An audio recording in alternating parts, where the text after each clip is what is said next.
Welcome back to ತೃಪ್ತಿ vlogs. ಇವತ್ತಿನ ವಿಡಿಯೋದಲ್ಲಿ ಪನ್ನೀರ್ ಕಚೋರಿ ಮಾಡೋದು ಹೇಗೆ ಅಂತ ನೋಡ್ಕೊಂಡು ಬರೋಣ.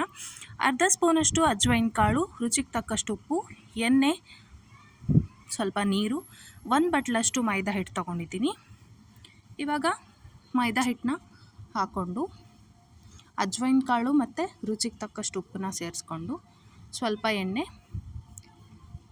ಹಾಕ್ಕೊಂಡು ಕಲಿಸ್ಕೋಬೇಕು.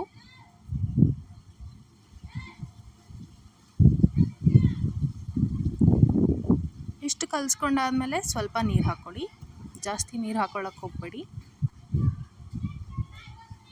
ನೀರು ಹಾಕ್ಕೊಂಡು ಮತ್ತೆ ಕಲಿಸ್ಕೊಳ್ಳಿ. ಅರ್ಧ ಸ್ಪೂನಷ್ಟು ಸೋಂಪು ಕಾಳು, ಅರ್ಧ ಸ್ಪೂನಷ್ಟು ಜೀರಿಗೆ, ಹಾಗೆ ಅರ್ಧ ಸ್ಪೂನಷ್ಟು ಧನಿಯಾ ಕಾಳು ಪುಡಿ ಮಾಡ್ಕೊಂಡು ಬರೋಣ. ಈಗ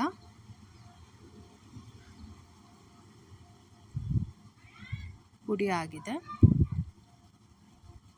ಹಾಗೆ ಸ್ವಲ್ಪ ಎಣ್ಣೆ, ನಾನಿಲ್ಲಿ ಪನ್ನೀರ್ ತೊಗೊಂಡಿದ್ದೀನಿ. ಪನ್ನೀರನ್ನ ಗ್ರೇಟ್ ಮಾಡಿ ಇಟ್ಕೊಂಡಿದ್ದೀನಿ, ಅಂದರೆ ತುರಿದಿಟ್ಕೊಂಡಿದ್ದೀನಿ.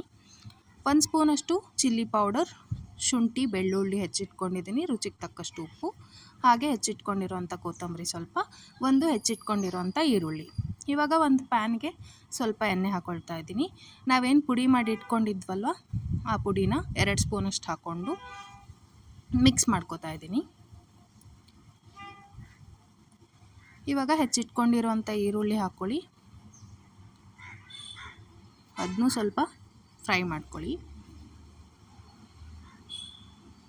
ಇವಾಗ ಹೆಚ್ಚಿಟ್ಕೊಂಡಿರುವಂಥ ಶುಂಠಿ ಬೆಳ್ಳುಳ್ಳಿ ಹಾಕೋತಾ ಇದ್ದೀನಿ. ಉಪ್ಪು ಮತ್ತು ಖಾರ,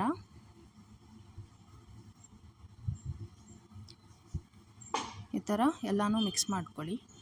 ಇವಾಗ ತುರಿದಿಟ್ಕೊಂಡಿರುವಂಥ ಪನ್ನೀರನ್ನ ಅದಕ್ಕೆ ಸೇರಿಸ್ತಾ ಇದ್ದೀನಿ.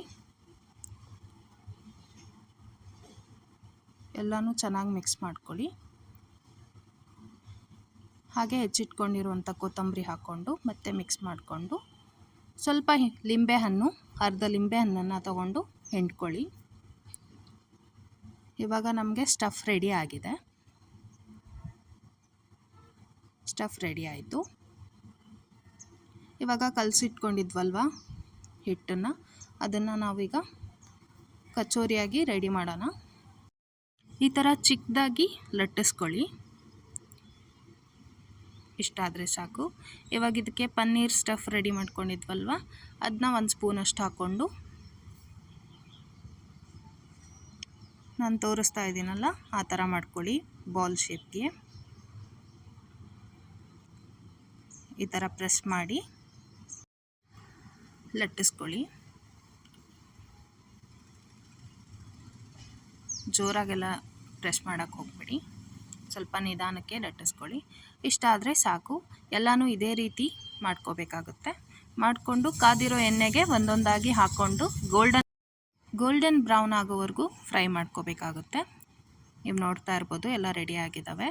ಇವಾಗ ಕಾದಿರೋ ಎಣ್ಣೆಗೆ ಒಂದೊಂದಾಗಿ ಹಾಕ್ಕೊಂಡು ಗೋಲ್ಡನ್ ಬ್ರೌನ್ ಆದರೆ ಪನ್ನೀರ್ ಕಚೋರಿ ರೆಡಿ ಆಗುತ್ತೆ. ಇದ್ರ ಜೊತೆಗೆ ನೀವು ಸೇವ್ ಹಾಗೂ ಇಮ್ಲಿ ಚಟ್ನಿ, ಗ್ರೀನ್ ಚಟ್ನಿ ಹಾಕ್ಕೊಂಡು ತಿನ್ಬೋದು. ತುಂಬ ಚೆನ್ನಾಗಿರುತ್ತೆ. ಈ ರೆಸಿಪಿ ನಿಮಗೆ ಇಷ್ಟ ಆಗಿದ್ದಲ್ಲಿ ಲೈಕ್ ಮಾಡಿ, ಶೇರ್ ಮಾಡಿ, ಕಾಮೆಂಟ್ ಮಾಡಿ, ಹಾಗೆ ನಮ್ಮ ಚಾನಲ್ನ ಸಬ್ಸ್ಕ್ರೈಬ್ ಮಾಡಿ. Thank you for watching.